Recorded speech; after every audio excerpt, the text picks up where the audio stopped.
Imaginez un complexe tentaculaire bourdonnant jour et nuit, où des centaines d'artisans forgent l'acier pour créer les bicyclettes les plus rapides du monde. Dans les années 70, l'usine Gitane de Machecoul régnait en maître absolu. Elle crachait des centaines de milliers de cadres bleus qui allaient conquérir les routes du Tour de France. C'était un véritable dictateur du marché européen, le cœur battant de l'industrie française. Puis, brutalement, le vacarme des machines s'est tu. Les soudeurs ont disparu.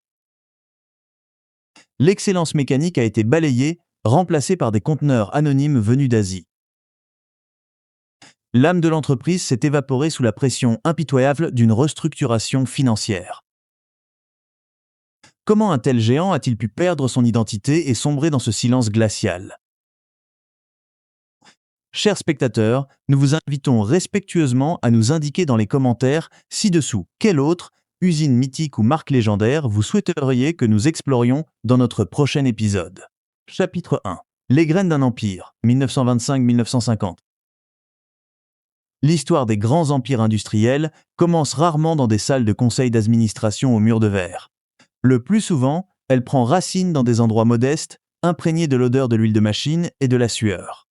Pour comprendre l'ascension et la chute finale de l'une des marques les plus emblématiques de France, il faut se rendre dans la région de la Loire-Atlantique, dans la petite commune rurale de Machecoul. Nous sommes au milieu des années 1920.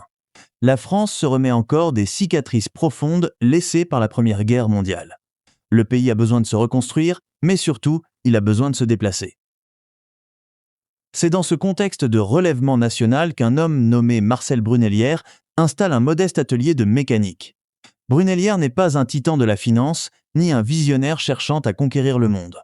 C'est un artisan, un forgeron du quotidien qui comprend intimement la géométrie des cadres en acier, la tension des chaînes et le roulement des billes. À ses débuts, son commerce consiste principalement à réparer des machines agricoles et à assembler des pièces détachées de bicyclettes pour les habitants de la région. Dans la France rurale de cette époque, le vélo n'est pas un article de loisir. C'est le moteur de la classe ouvrière. C'est le moyen de transport qui permet aux paysans de se rendre au bourg, à l'ouvrier d'aller à l'usine et au facteur de distribuer le courrier. Il est fascinant d'observer comment les empires industriels naissent souvent d'une nécessité locale et d'une intuition silencieuse plutôt que d'une grande déclaration d'intention.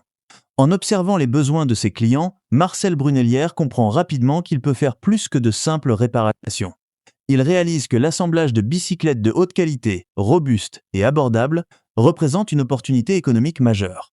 Il commence alors à sourcer des tubes d'acier, à maîtriser l'art délicat de la brasure et à concevoir ses propres modèles. L'année 1930 marque un tournant décisif. Brunellière décide de donner un nom à ses créations. Il choisit Gitane. Ce nom n'a pas été choisi au hasard. Il évoque le voyage, la liberté, la route ouverte et l'esprit nomade. Dans une France qui commence tout juste à rêver d'évasion, ce nom résonne comme une promesse. Les premiers vélos Gitane sortent de l'atelier de Machecoul avec une identité forte. Ils sont construits pour durer, conçus avec un pragmatisme qui reflète le caractère de leur créateur. Chaque soudure est minutieusement inspectée. Chaque roue est alignée avec une précision d'horloger. La réputation de ces bicyclettes dépasse bientôt les limites de Machecoul. Les détaillants des villes voisines commencent à passer des commandes, attirés par la fiabilité des machines de Brunellière. L'histoire s'accélère au milieu des années 1930. L'avènement du Front populaire en 1936 et l'instauration des congés payés transforment radicalement la société française. Soudain, le temps libre n'est plus un privilège réservé à l'élite. Les familles ouvrières découvrent les joies de la promenade dominicale et des premières vacances. Le vélo devient le symbole par excellence de cette nouvelle liberté. Pour l'atelier de Machecoul, cette évolution sociale est un puissant catalyseur. La demande pour les bicyclettes Gitane explose.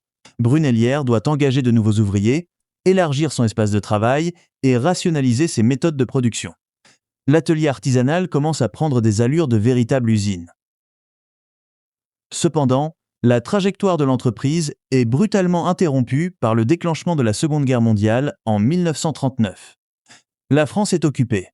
Les matières premières, notamment l'acier et le caoutchouc, sont réquisitionnées ou deviennent extrêmement rares. L'industrie nationale tourne au ralenti. Pourtant, paradoxalement, cette période de pénurie renforce l'importance vitale de la bicyclette. L'essence étant rationnée et les voitures immobilisées, Le vélo redevient le seul moyen de transport viable pour des millions de Français. À Machecoul, l'usine Gitane survit en s'adaptant. On fabrique avec ce que l'on trouve. On répare, on recycle. Cette résilience forge le caractère de l'entreprise et cimente la loyauté de ses ouvriers. À la Libération en 1945, le pays est exsangue mais déterminé à se moderniser. Les caisses de l'État sont vides, mais l'optimisme renaît. Pour Marcel Brunellière et son entreprise, l'après-guerre représente une opportunité sans précédent. Le carnet de commandes se remplit à un rythme effréné. Il devient évident que les installations d'origine ne suffisent plus. Il faut voir plus grand. C'est le moment de vérité pour le fondateur. Il doit décider s'il reste un artisan prospère ou s'il devient un véritable industriel. La décision est prise à l'aube des années 1950. Brunellière investit massivement. Il modernise les chaînes de montage, achète des machines-outils plus performantes et structure son usine pour la production de masse. Le son Machecoul change. Le martèlement solitaire de l'enclume est remplacé par le bourdonnement constant des presses mécaniques, le sifflement des cabines de peinture et le cliquetis métallique de milliers de chaînes en cours d'assemblage. L'usine devient le cœur battant de la région, employant des générations de familles locales. En l'espace de 2 décennies, Marcel Brunellière a transformé un petit atelier poussiéreux en une force industrielle redoutable. Il a fourni des roues à une nation qui réapprenait à avancer. Mais ce n'est que le début. Les fondations sont désormais posées. L'acier est prêt. L'usine de Machecoul s'apprête à entrer dans une nouvelle ère. Une ère où le nom de Gitane ne sera plus seulement associé à la promenade dominicale, mais à la vitesse pure, à la gloire et à la conquête des routes les plus prestigieuses d'Europe. Le véritable mythe est sur le point de naître. Chapitre 2. Le bleu légendaire 1950-1970.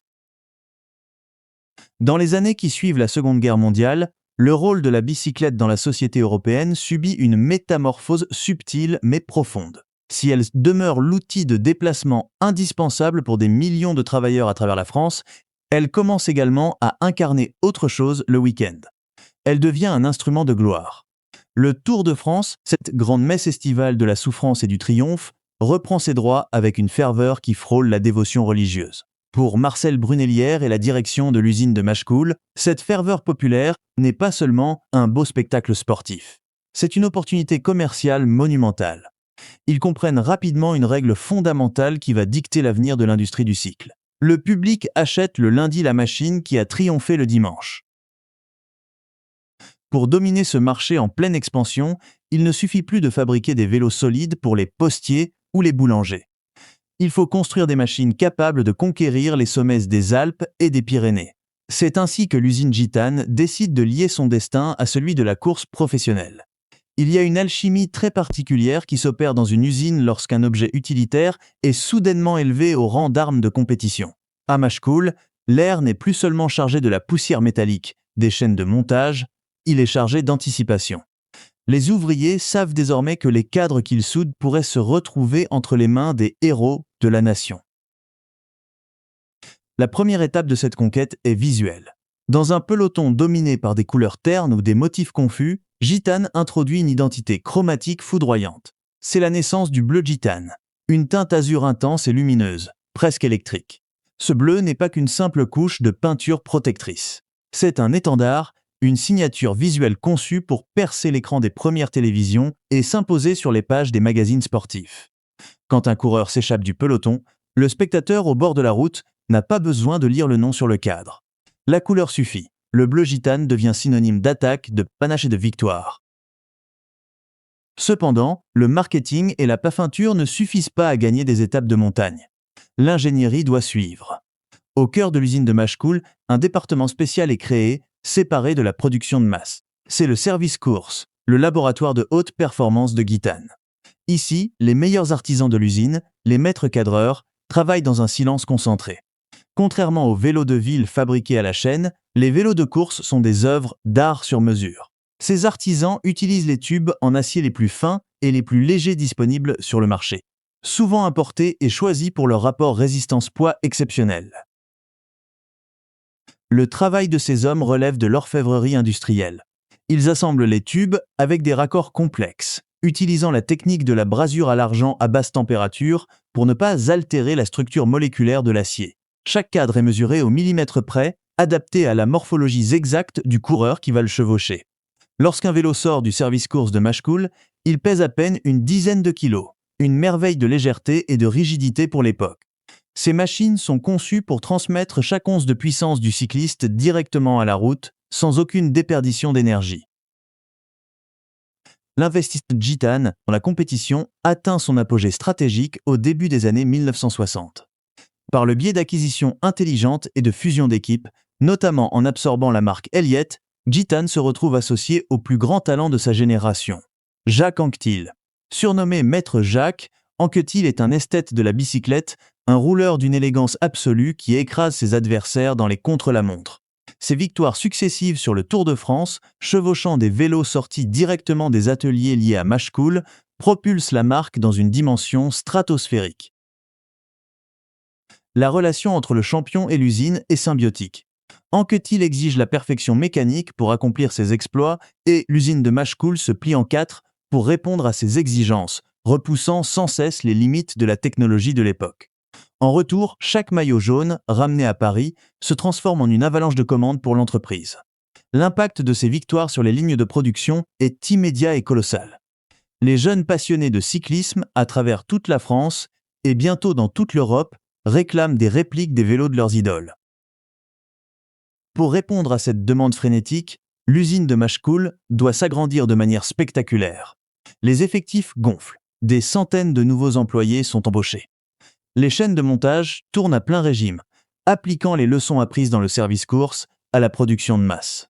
La géométrie des cadres de compétition est déclinée sur des modèles intermédiaires, permettant aux cyclistes amateurs de goûter à l'excellence aérodynamique à un prix abordable. C'est la démocratisation de la haute technologie sportive. Un père de famille peut désormais s'offrir un vélo bleu arborant le même logo que celui du vainqueur du Tour de France. À la fin des années 1960, Gitane n'est plus seulement une entreprise française florissante. C'est devenu une véritable institution culturelle, le premier producteur de vélos en France. L'usine de Machecoul est une ruche industrielle gigantesque d'où sortent des milliers de bicyclettes chaque jour. Les camions chargés de vélos bleus quittent la Loire-Atlantique pour livrer des marchands dans tout le pays, mais aussi pour exporter vers les États-Unis où un immense engouement pour le cyclisme européen commence à naître. Le nom de Gitane est respecté sur tous les continents. Mais cette croissance fulgurante porte en elle les germes d'un défi redoutable. Gérer un petit atelier d'artisans passionnés est une chose. Diriger une multinationale de l'équipement sportif en est une autre. L'usine doit maintenant produire à des volumes industriels colossaux, tout en essayant de maintenir l'aura de qualité artisanale qui a fait son succès. C'est un exercice d'équilibriste extrêmement dangereux. Et alors que la décennie s'achève, l'entreprise s'apprête à changer de main, passant du statut d'entreprise familiale ambitieuse à celui de rouage essentiel dans la machine financière d'un géant de l'automobile. La période romantique touche à sa fin, laissant place à l'ère de la rentabilité froide et calculée. Chapitre 3. La machine à billets de Renault, 1970-1980. Les années 1970 s'ouvrent sur un bouleversement planétaire qui va transformer l'industrie du cycle de manière radicale. Le monde occidental, soudainement frappé par le premier choc pétrolier, découvre avec stupeur sa dépendance aux énergies fossiles. Le prix de l'essence s'envole. Les rues, autrefois encombrées de voitures imposantes, voient réapparaître une machine simple, silencieuse et économique. C'est le début de ce que les Américains appelleront le bike boom. En Europe comme outre-Atlantique, la demande pour les bicyclettes explose. Ce n'est plus seulement un engin de sport ou un transport d'ouvriers, c'est devenu une déclaration de conscience écologique, une nécessité économique et une mode incontournable. Pour l'usine Gitane de Machecoul, cette décennie s'annonce comme un âge d'or absolu, mais elle porte aussi en elle les prémices d'une perte d'identité fatale. Face à cette demande colossale, l'entreprise familiale atteint ses limites structurelles. Marcel Brunelière avait bâti un titan régional, mais pour satisfaire un marché mondial affamé de vélos, il faut des capitaux massifs, une logistique internationale et une puissance de frappe industrielle sans précédent. C'est exactement à ce moment crucial qu'entre en scène un acteur inattendu, la Régie nationale des usines Renault. Le géant de l'automobile français, cherchant à diversifier ses activités et pressentant le potentiel très lucratif du marché des deux roues, décide de prendre des participations majeures dans le holding Micmo, la structure financière qui chapeaute Gitane. Ce rachat n'est pas une simple transaction financière, c'est un choc culturel profond. Machecoul passe sous le contrôle de la rationalité de l'industrie automobile. L'injection de capitaux par Renault transforme physiquement le site de Machecoul. Les ingénieurs venus du monde de la voiture imposent de nouvelles méthodes de travail. Le chronométrage des tâches devient la norme. Les chaînes de montage sont optimisées pour réduire le moindre geste superflu. L'usine de Machecoul n'est plus ce sanctuaire d'artisans où le fondateur connaissait le prénom de chaque soudeur. Sous l'impulsion de la régie, elle devient un complexe industriel tentaculaire. Les hangars s'étendent sur des dizaines de milliers de mètres carrés. Le bruit est assourdissant. Le sifflement continu des compresseurs pneumatiques, le claquement métallique des presses, emboutissant les tubes d'acier et les annonces grésillantes des haut-parleurs remplacent l'atmosphère presque monacale des débuts. Pour les ouvriers, les conditions changent radicalement. La fierté de construire une bicyclette de A à Z fait place à la répétition d'une seule tâche, exécutée des centaines de fois par jour sur une chaîne de montage ininterrompue. L'objectif n'est plus de fabriquer la meilleure bicyclette possible de manière artisanale, mais de produire le maximum d'unités dans le minimum de temps, tout en maintenant un standard de qualité acceptable pour le grand public. L'usine devient une véritable machine à billets. À son apogée dans les années 1970, le complexe de Machecoul crache littéralement des bicyclettes. Des centaines de milliers de vélos sortent des lignes chaque année. Les modèles de série s'arrachent dans les magasins spécialisés à travers tout le pays. La production tourne en 3/8, transformant la ville de Machecoul en une cité industrielle qui ne dort jamais. Soif américaine pour les bicyclettes européennes à 10 vitesses semble intarissable. Des cargos entiers, remplis de cartons estampillés gitanes, traversent l'Atlantique. Les concessionnaires américains vantent la noblesse de la production française, un mélange de prestige sportif et d'élégance que les fabricants locaux peinent à reproduire à cette époque. Il est fascinant de constater que les entreprises, tout comme les empires antiques, atteignent souvent leur point de plus grande vulnérabilité au moment exact où elles se croient invincibles. Pendant que les comptables de Renault se félicitent des marges bénéficiaires exceptionnelles, une lente déconnexion s'opère sur le terrain. Les anciens artisans se sentent désormais noyés dans une mer de rendements et de quotas. Le vélo, autrefois objet de passion charnelle pour ceux qui le concevaient, est devenu un produit de consommation courante, géré par des cadres en costume qui n'ont parfois jamais monté une roue de leur vie. Pourtant, cette froide réalité industrielle est brillamment masquée par des succès sportifs retentissants. L'alliance financière avec Renault donne naissance à l'une des équipes cyclistes les plus redoutables de l'histoire du sport. La formation Renault Gitane, dirigée de main de maître par le célèbre directeur sportif Cyril Guimard. Sous ses couleurs éclatantes, un jeune coureur breton au caractère volcanique commence à forger sa légende. Il s'appelle Bernard Hinault.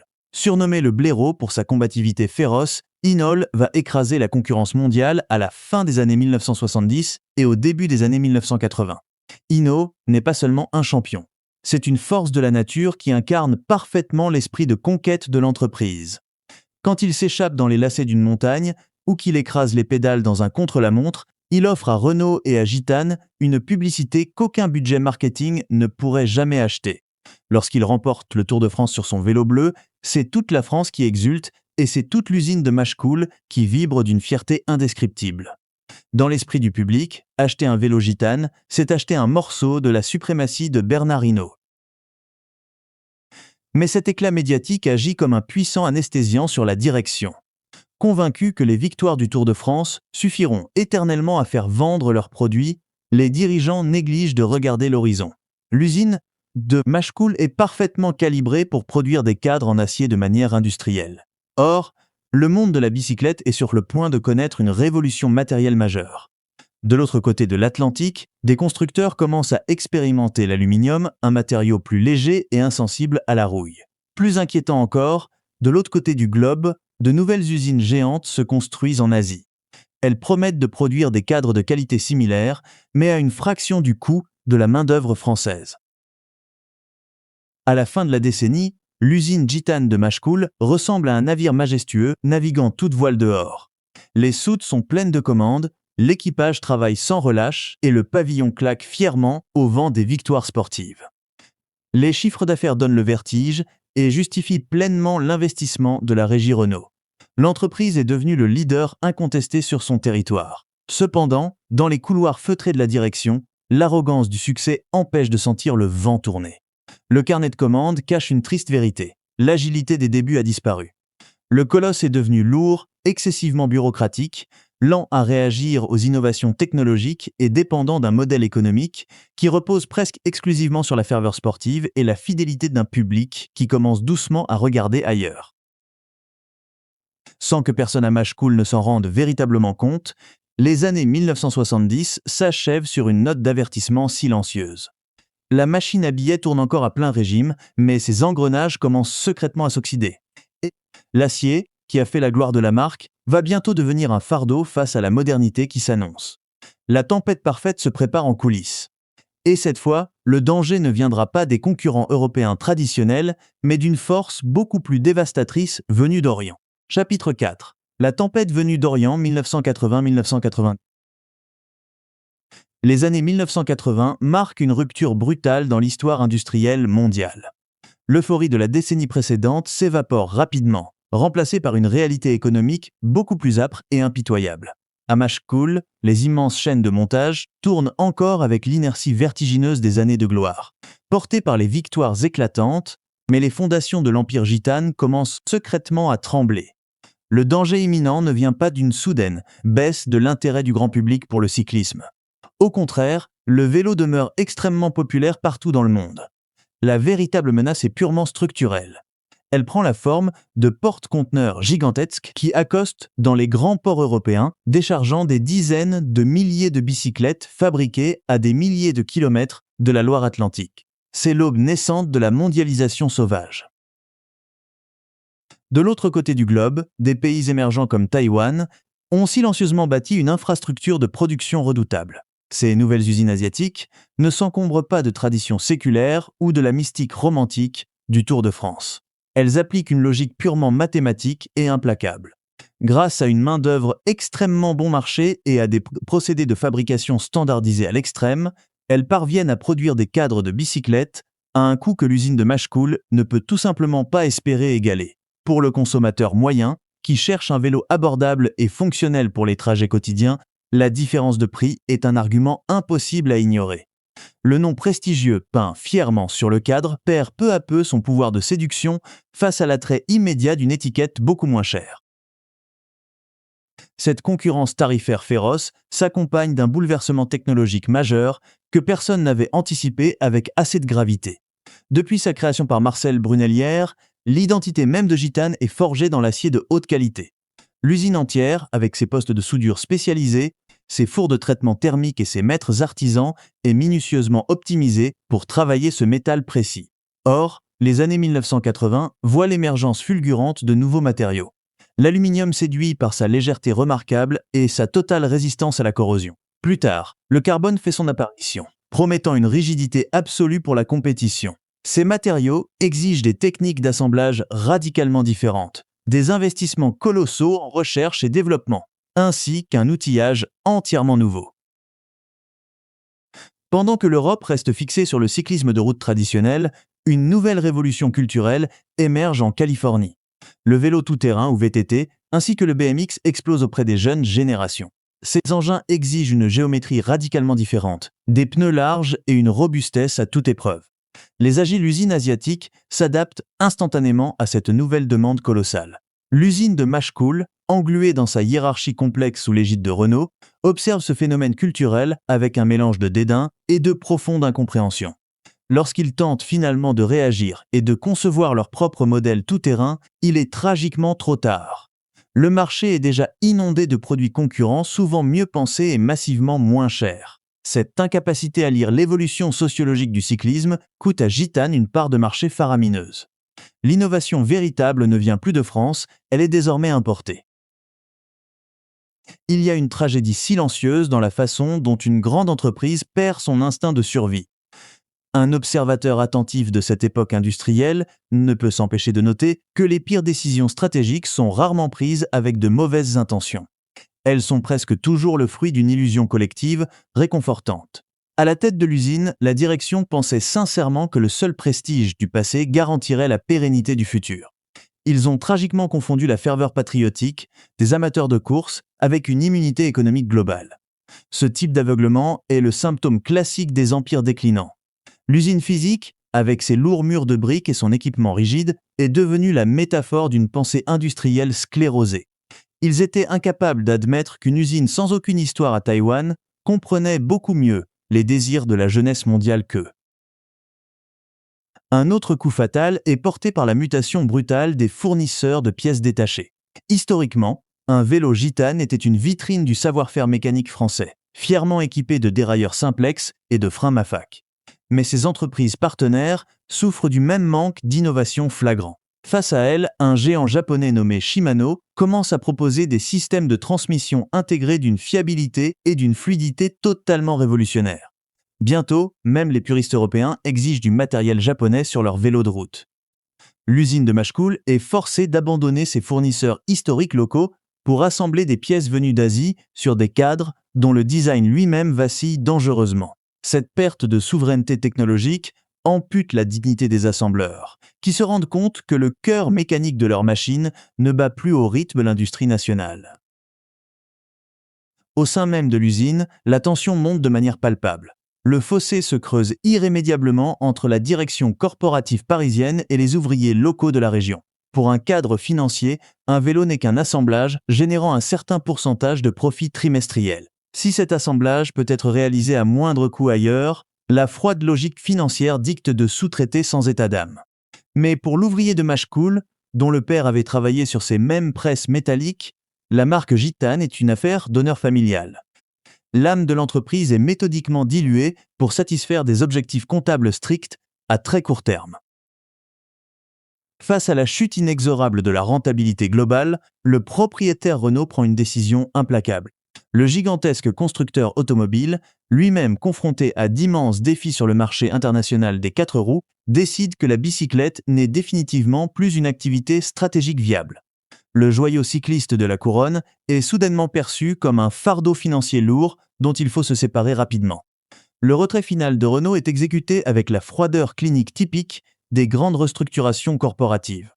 Les élégants communiqués de presse parlent pudiquement de recentrage stratégique. Mais sur le carrelage usé de l'usine, ces mots sonnent simplement comme une trahison absolue. Renault vend la marque et les installations à Cycle Europe à l'aube des années 1990. Le géant est finalement à genoux, balayé par une tempête qui a prouvé qu'aucune histoire glorieuse n'est assez forte pour résister à une transformation industrielle totale. Chapitre 5. Les rachats impitoyables 1990-2010. Le départ de Renault à l'aube des années 1990 marque la fin d'une époque et le début d'une longue et douloureuse descente aux enfers pour l'usine de Machecoul. La décennie s'ouvre sur un paysage industriel européen dévasté par la concurrence asiatique. La bicyclette n'est plus perçue par les grands financiers comme une fierté nationale à préserver, mais comme une simple équation comptable, une variable d'ajustement dans des portefeuilles d'investissement toujours plus complexes.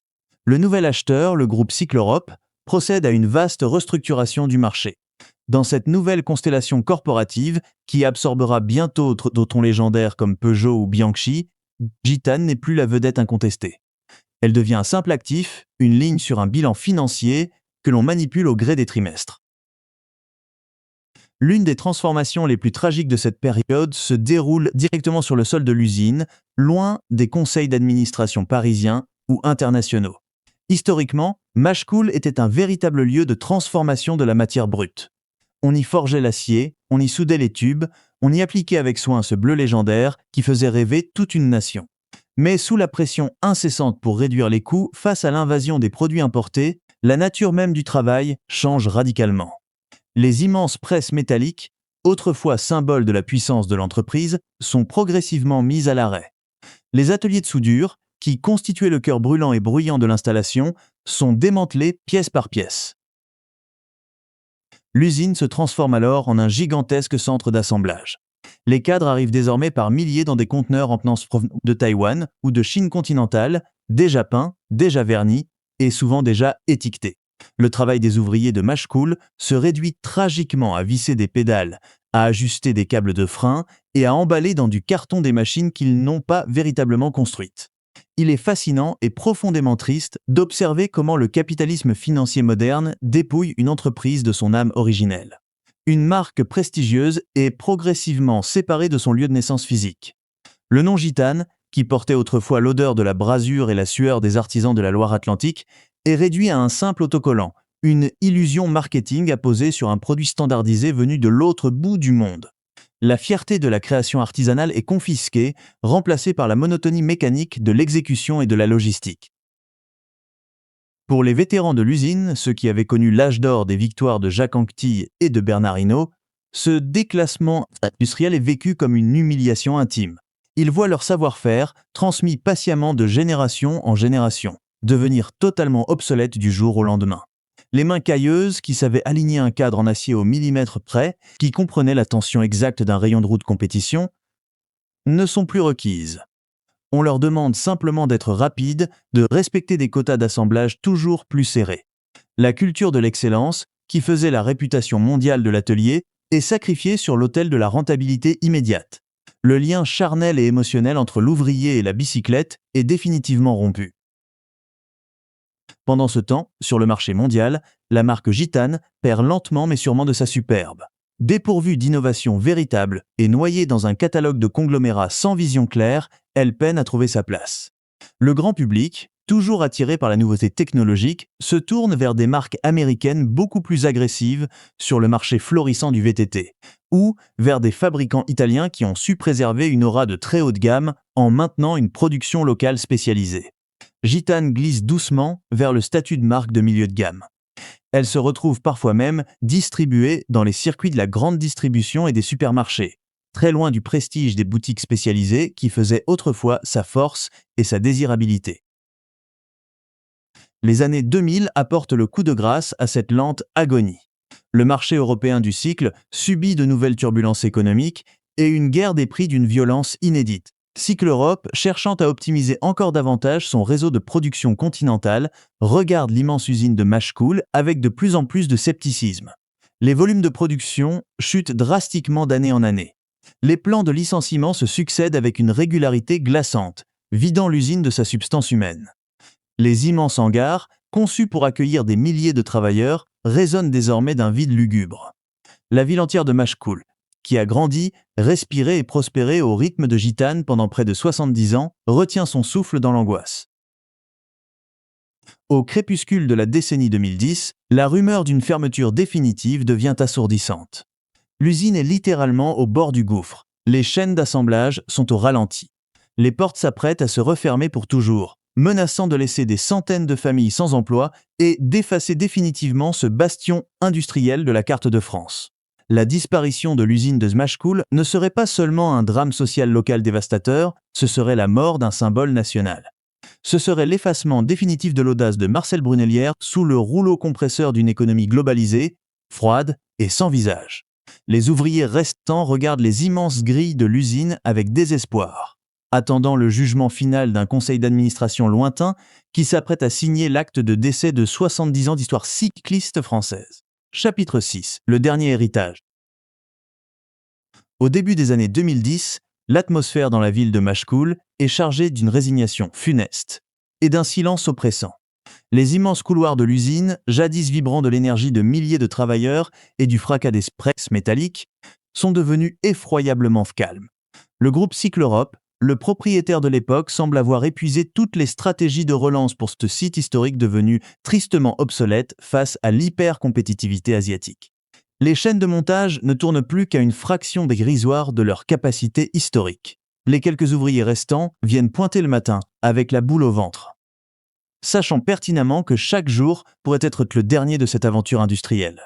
Le nom prestigieux de Gitane, autrefois synonyme de panache et de triomphe absolu sur les routes du Tour de France, n'est plus qu'un écho lointain, une relique poussiéreuse du passé que les jeunes générations de cyclistes peinent même à identifier.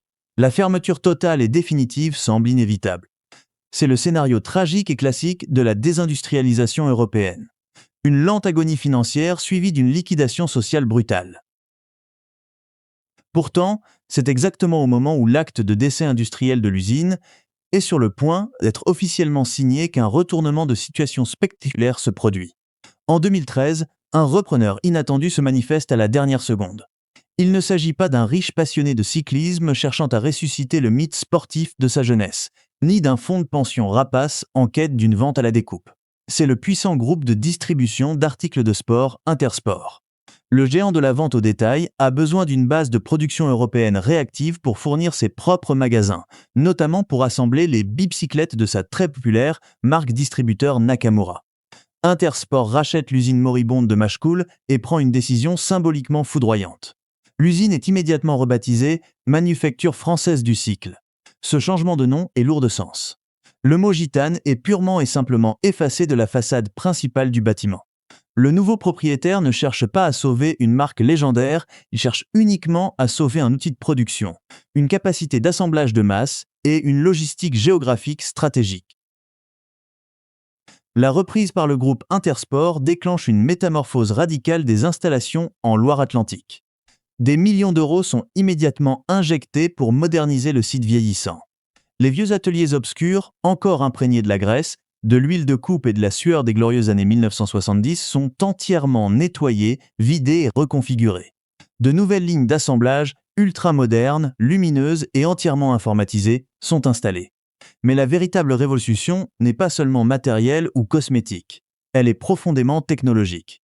Le marché mondial de la mobilité est en train de basculer massivement vers le vélo à assistance électrique. La direction comprend très vite que l'avenir et la seule chance de survie de Machecoul réside dans ces nouvelles machines équipées de batteries lourdes et de moteurs sophistiqués. Les ouvriers expérimentés, qui autrefois maniaient le chalumeau avec une grâce d'artiste pour braser des tubes d'acier chromolis, doivent se recycler d'urgence pour garder leur poste. Ils apprennent désormais à connecter des faisceaux électriques complexes, à tester ces cellules au lithium fragile et à calibrer des capteurs de couple électronique. Économiquement parlant, le pari de la reconversion est un triomphe retentissant. En l'espace de quelques années seulement, la manufacture française du cycle devient la plus grande usine d'assemblage de bicyclettes de toute la France. La production passe de quelques dizaines de milliers d'unités lors des heures les plus sombres du déclin à plus de 500 000 vélos par an, dont une immense majorité de modèles électriques hautement lucratifs. Les immenses parkings de l'usine, désespérément vides en 2012, débordent à nouveau de véhicules chaque matin. Les effectifs explosent de manière spectaculaire, dépassant même les records historiques établis sous l'ère de la régie Renault. Machecoul est sauvé des eaux. Le bassin d'emploi local est préservé et la petite ville rurale retrouve son dynamisme économique d'antan. C'est une victoire industrielle incontestable, une rareté précieuse dans le paysage économique français qui est trop souvent marqué par les fermetures d'usines et les délocalisations définitives. Cependant, en observant les lignes d'assemblage immaculées d'aujourd'hui, on ne peut s'empêcher de ressentir une profonde et persistante mélancolie. Oui, les murs de briques ont survécu à la tempête. Oui, les emplois ont été courageusement sauvés et même multipliés. Mais la nature même, l'âme de cette usine, a changé pour toujours. Machecoul n'est plus un lieu de création artisanale ou d'innovation métallurgique. C'est devenu un formidable hub logistique européen. Les cadres en aluminium ou en carbone arrivent désormais par milliers dans des conteneurs maritimes directement en provenance d'Asie. Les moteurs électriques haut de gamme viennent d'Allemagne ou du Japon, et les batteries sont importées en masse. Les ouvriers français, autrefois maîtres absolus de la matière brute, se contentent aujourd'hui de connecter, de visser et d'emballer ces pièces étrangères avec une efficacité strictement chronométrée. Le savoir-faire s'est déplacé de la conception noble vers la pure exécution d'assemblage. La magie poétique de l'acier forgé sur place a totalement disparu. Gitane, la marque fondatrice qui a fait naître cet immense empire, n'est plus qu'une simple étiquette parmi d'autres, apposée occasionnellement sur un modèle urbain, totalement déconnecté de son glorieux héritage sportif mondial. Le bleu légendaire du vélo de Bernard Hinault a été remplacé par le pragmatisme commercial des flottes de vélos en libre-service et des machines électriques de supermarché. L'histoire de la manufacture de Machecoul et de la marque Gitane est une leçon magistrale sur la brutalité systémique et la résilience nécessaire du capitalisme moderne. Elle nous enseigne avec rudesse que dans l'économie globalisée contemporaine, l'héritage culturel, le romantisme industriel et les palmarès sportifs ne pèsent absolument rien face à la rationalisation impitoyable des coûts et à l'optimisation de la chaîne d'approvisionnement mondiale. Le capitalisme ne s'embarrasse jamais de nostalgie sentimentale. Il exige la rentabilité immédiate et l'adaptation perpétuelle. Le fondateur Marcel Brunelière avait bâti un empire sur la qualité irréprochable de ses soudures et la passion vibrante de la compétition sur route.